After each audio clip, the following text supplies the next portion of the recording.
কিছু কিছু মানুষের কথা শুনলে না সত্যি মাথাটা গরম হয়ে যায়। আমি যদিও এই ধরনের কথা বলি না, তবুও আজকে বলতে বাধ্য হলাম যে তোমরা কেমন ধরনের মানুষ, তোমাদের কোনো মন মানসিকতা নেই। হ্যাঁ, চলো আজকে তোমাদের কিছু প্রশ্নের উত্তর দিতে এসেছি। হ্যালো এভরিওয়ান, সবাই কেমন আছো? আশা করি সবাই খুব ভালো আছো। আমি রুম্পা, আমি নিয়ে চলে আসলাম আবার একটা তোমাদের কাছে সুন্দর একটি ভিডিও। তোমরা সবাই কেমন আছো কমেন্ট বক্সে অবশ্যই কিন্তু আমাকে জানাবে। তো যে কথাটা বলছিলাম, কিছু কিছু মানুষ আমাকে কমেন্ট করেছে যে তুমি তো প্রতিবাদী ভিডিও বানাও, তাহলে তুমি ব্লগ ভিডিও ছাড়ছো কেন? কিসের জন্য? প্রতিবাদী ভিডিও আর করতে ইচ্ছে করছে না? প্রতিবাদ করতে ইচ্ছে করছে না? তাদের উদ্দেশ্যে কথাগুলো বলছি। আচ্ছা, আমি প্রতিবাদী ভিডিও বানাই, তাতে কি আমার নিজস্ব কোনো লাইফ নেই? আমি কি নিজস্ব কোনো কিছু ক্রিয়েটিভিটি হোক বা নিজস্ব কোনো ভিডিও হোক, সেগুলোকে আমি ছাড়তে পারবো না? এটা কোথায় বাধ্যতামূলক আছে যে আমি যে প্রতিবাদী ভিডিও বানাই আমার প্রোফাইলে শুধু প্রতিবাদী ভিডিওই থাকবে, আমি কোথায় যাচ্ছি না যাচ্ছি সেগুলো আমি ছাড়তে পারবো না?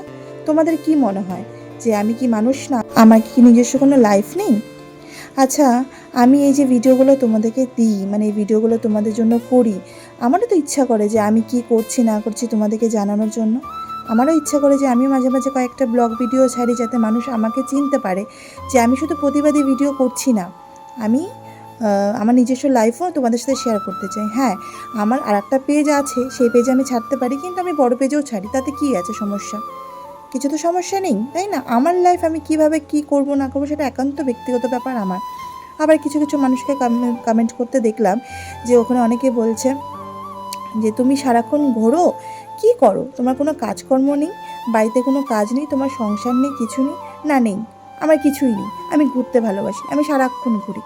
তো কী হয়েছে, আমি ঘুরবো না? নাকি সারাক্ষণ আমি ওই বাড়িতেই পড়ে থাকবো? আর বাড়িতেও যদি থাকি, কোনো সময় মানুষ বলে তুমি খালি বাড়িতেই থাকো, তুমি বাড়ির থেকে বেরোও না। কেন বেরোও না বাড়ির থেকে? মানে সব কিছুতেই মানুষের প্রবলেম, কোনো কিছুতেই মানুষ মানে ভালো মতো নিতে পারে না। আমার ছোটোবেলার থেকে ঘুরতে খুব ভালো লাগে, আমার মন যখন খারাপ থাকে আমি ঘুরতে বেরিয়ে যাই, সেটা আমার ব্যাপার। তোমাদের যদি ভালো না লাগে তাহলে তোমরা ভিডিওগুলো দেখবে না, স্কিপ করে চলে যাবে।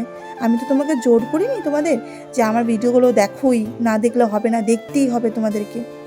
কি বলবো, আর কিছু বলার নেই। সত্যি তোমাদের কমেন্ট পড়তে আমার ভালো লাগে, কিন্তু কিছু কিছু কমেন্ট এরকম আসে সত্যি মানে মনটা ভেঙে যায়। মানে কেমন টাইপের কমেন্ট করো তোমরা? আরে মানুষের ভালো না চাইতে পারো, মানুষকে ভালো না বলতে পারো, কিছু তো মানুষকে নিজের মতো করে কথা বলো যে মানুষটা কি করছে না করছে আমাদের সাথে শেয়ার করছে। যখন আমরা একটা ভালো কমেন্ট করি, আমিও তো কত মানুষের ভিডিও দেখি, আমি তো ভালো ভালো কমেন্ট করে আসি, কোথায় আমি তো খারাপ কমেন্ট করি না। আসলে কী ব্যাপার বলো তো, যারা নিজেদের লাইফ নিয়ে ভালো নেই, যারা নিজেদের লাইফ নিয়ে সবসময় ঝামেলায় থাকে, তারাই কিন্তু দেখবে মানুষের কমেন্ট বক্সে গিয়ে উল্টোপাল্টা কমেন্ট করে আসে। এটা তাদের ব্যাপার, কারণ তারা না কোনো দিনও মানে নিজের মতন করে থাকতে পারে না। ওরা সবসময় ভাবে আমি ভালো নেই, ও কি করে ভালো আছে, একটা কমেন্ট করে দিই, বাজে কমেন্ট করে দিই, ব্যাস হয়ে গেল।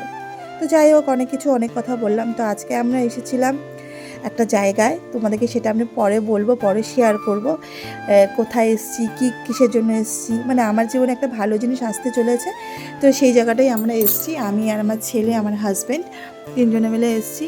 তো এখানে বসেছিলাম, তখন আমাদেরকে একটু কফি দিল, সেই কফিটা আমরা খেলাম। ভালোই বানিয়েছিল, বেশ ভালো বানিয়েছে, অনেকক্ষণ ধরে বসেছিলাম। তো তোমরা একটু গেস করে বলো তো যে আমরা কোথায় এসেছি আর কি নিতে এসেছি।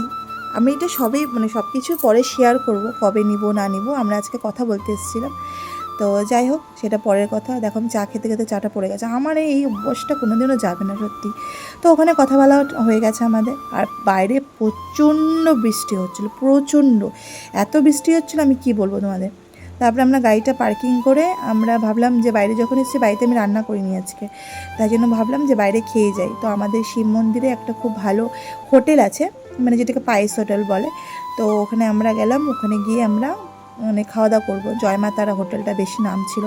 খাবারটা বিশ্বাস করো বড় বড় রেস্টুরেন্ট থেকেও ভালো। বড় বড় রেস্টুরেন্টে নর্মালি এরকম খাবার পাওয়া যায় না, পায়েস হোটেল যেহেতু, তো মানে শান্তি মতন তুমি খেতে পারবে তৃপ্তিভাবে, আর সত্যি খাবারটা ভালো ছিল।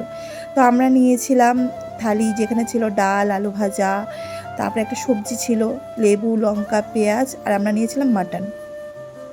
তো খাওয়া দাওয়া করে আমরা বাইরে যখনই বেরোবো তখন দেখি প্রচণ্ড পরিমাণে বৃষ্টি হচ্ছে, প্রচণ্ড, কি বলবো আর। বললাম না বৃষ্টি হচ্ছে, যেই খাওয়া দাওয়া করে বেরোচ্ছি দেখি তখনই আবার ঝমঝম করে বৃষ্টি নেমে গেছে। দেখো কী পরিমাণে বৃষ্টি হচ্ছে, প্রচণ্ড বৃষ্টি হচ্ছে। মানে বেরোনোই যাবে না। তো আমি আমার বরকে বললাম তুমি কি গাড়িটা নিয়ে এসো, আর আমরা এখানে দাঁড়িয়ে আছি। তখন হালকা একটু বৃষ্টিটা কমেছিল, ওই যে বর আসছে গাড়ি নিয়ে। এবার আমরা বাড়ি চলে যাব। তো চলো টাটা বাই বাই সবাই, আর আমার ব্লগ ভিডিওগুলো ভালো লাগলে শেয়ার করে দিও।